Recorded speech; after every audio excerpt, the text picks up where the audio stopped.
हरियाणा के गृह मंत्री अनिल विज का बयान। नूंह में कुल 50 कंपनियां मौजूद, 43 एफआईआर दर्ज, 116 लोग गिरफ्तार। मोनू मानेसर के वायरल वीडियो पर विज ने किया सोनू मानेसर का बचाव। हरियाणा के गृह मंत्री अनिल विज का बयान। नूंह में कुल 50 कंपनियां मौजूद, 43 एफआईआर दर्ज, 116 लोग गिरफ्तार। मोनू मानेसर के वायरल वीडियोस पर विज ने मोनू का बचाव किया।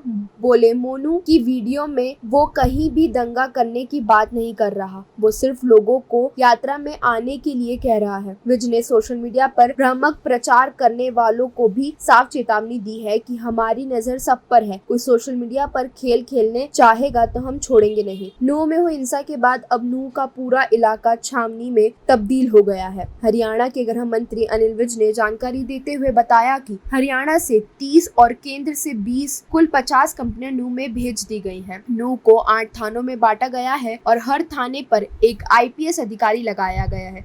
तथ्यों के आधार पर एफआईआर दर्ज की जा रही है। विज ने बताया कि अब तक 41 एफआईआर दर्ज की जा चुकी है और नूंह से 116 लोगों को गिरफ्तार किया जा चुका है। इसके अलावा रेवाड़ी और गुड़गांव में भी कुछ गिरफ्तारियां की गई हैं। विज ने स्पष्ट किया कि इतना बड़ा बवाल जिस भी मास्टरमाइंड ने भी किया, उसकी पूरी जांच की जाएगी, उसे बेनकाब किया जाएगा। विज ने जानकारी दी कि अब तक 6 लोगों की मौत हो चुकी है। मोनू मानेसर के नाम पर हुए बवाल पर विज का स्टैंड साफ नजर आया कि विज ने कहा कि मोनू मानेसर की वीडियो में वो भी कहीं भी दंगा करने की बात नहीं कर रहा, वो सिर्फ लोगों को यात्रा में आने के लिए कह रहा है। प्रशासन को इनपुट थे या नहीं, इस पर भी विज ने कहा कि यह कार्यक्रम लोकल था, हर साल होता है, सो जितनी फोर्स हर बार लगाई जाती थी उतनी फोर्स इस बार भी लगाई गई थी। सोशल मीडिया पर फैल रही अफवाहों पर विज ने एक बार फिर लोगों से अपील करने के साथ साथ चेतावनी दी कि कोई गलत पोस्ट न डालें या फॉरवर्ड करे, नहीं तो हमने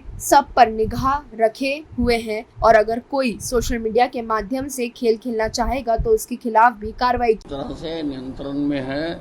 हमने 30 कंपनियां हरियाणा की और 20 कंपनियां जो हमें केंद्र से मिली हैं वो हमने वहां पर डाल दी हैं और सारा जो नूंह क्षेत्र है उसको 8 थानों में बांटा गया है। हर थाने के ऊपर एक एक आईपीएस अधिकारी लगाया गया है और हम एफआईआर दर्ज कर रहे हैं। जैसे जैसे तथ्य एकत्रित हो रहे हैं उनके ऊपर हमने सोशल मीडिया की भी हम पूरी रिसर्च कर रहे हैं कि ट्विटर पर या फेसबुक पर क्या क्या पोस्टें डाली गई और वो कितनी कितनी इस काम के लिए दोषी थी, उसका भी हम सारा कर रहे हैं और लगभग 41 एफआईआर हम दर्ज कर चुके हैं और 116 लोग केवल नूंह में गिरफ्तार किए हैं।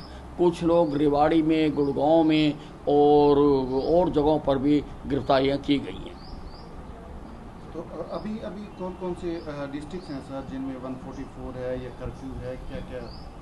नहीं, कर्फ्यू तो केवल नूंह में है, लेकिन बाकी जगह भी हमने 144 लगाई है और वहाँ के डिप्टी कमिश्नर्स को अधिकृत किया है कि स्थिति को देखते हुए अगर वो उसको कन्वर्ट कर्फ्यू में करना चाहें तो कर ले। हमने उनको ऑथोराइज किया है। सर, इसके पीछे मास्टरमाइंड क्या लग रहा है आपको, कौन होगा? देखिए, ये सारी जब जांच हो जाएगी उसके बाद पता लगेगा।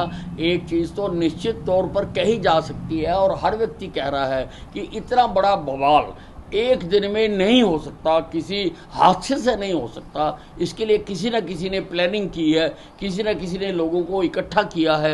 अलग अलग स्ट्रेटेजिक पॉइंट के ऊपर वहाँ पर पत्थर इकट्ठे किए गए हैं, गोलियाँ चलाई गई हैं, हथियार इकट्ठे किए गए हैं, लोग इकट्ठे किए गए हैं। तो पर किसने की है, कौन है इसके पीछे, हम उसकी पूरी जाँच करेंगे और हम प्रदेश और देश के सामने उसको बेनकाब करेंगे जिसने ये सारा खेल खेला है। बीएसपी की तरफ से पूरे भारत में एक प्रोटेस्ट की कॉल दी गई है शाम को, दोपहर को, तो हरियाणा में भी इस तरह की अगर नहीं, वो सबको अपनी बात कहने का अधिकार है और आप जानते हैं कि एक्शन का रिएक्शन होता है, ये प्रकृति का नियम है, लेकिन वो बिल्कुल शांतिपूर्ण तरीके से हो ऐसा हम सबको कहना चाहते हैं कि वो अपनी आवाज़ उठाएं, वो सबको अधिकार है, लेकिन वो शांति को बनाए रखें, कानून व्यवस्था के साथ कोई खिलवाड़ ना करें। सर, कितने इसमें सारे अभी तक कैजुअलिटी कितनी है और जो इंजर्ड हैं क्या वो सारे सेफ हैं? कल तक 5 थे, लेकिन अभी समाचार आया है कि एक और डेथ हो गई है, तो उसका भी हम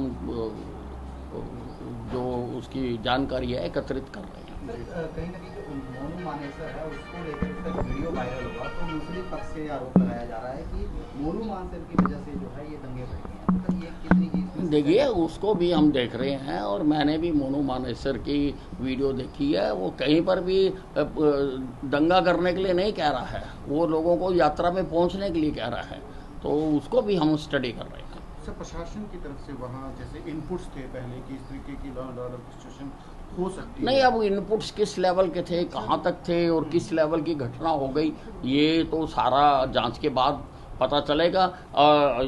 यूजली क्योंकि ये हर साल यात्रा निकलती थी, तो ये एक तरह से लोकल प्रोग्राम है और लोकल प्रोग्राम प्रदेश में हर जिले में होते रहते हैं। जरूरी नहीं होता कि उसकी जानकारी सारी प्रदेश स्तरीय तक अधिकारियों को दी जाए, तो स्थानीय कार्यक्रम होते रहते हैं। उसी के तहत इनको इजाज़त दी गई थी और जितनी पुलिस फोर्स पिछली यात्राओं में लगाई जाती थी उतनी पुलिस फोर्स 31 तारीख को भी लगाई गई थी। लेकिन अब उसके पीछे किसी ने इसको बहुत बड़ा कर दिया, तो बड़ा करने के लिए अब हम स्थिति को संभाल रहे हैं। सर लोगों को किस तरह से अपील करना चाहेंगे जिस तरह से सोशल मीडिया पे अफवाहें फैल रही हैं? नहीं, मैं सबको कहना चाहता हूँ कि ये देश हमारा है और हमने इसको विश्व में सबसे ऊपर लेके जाना है और तरक्की उसी प्रदेश में होती है जिसमें शांति रहे।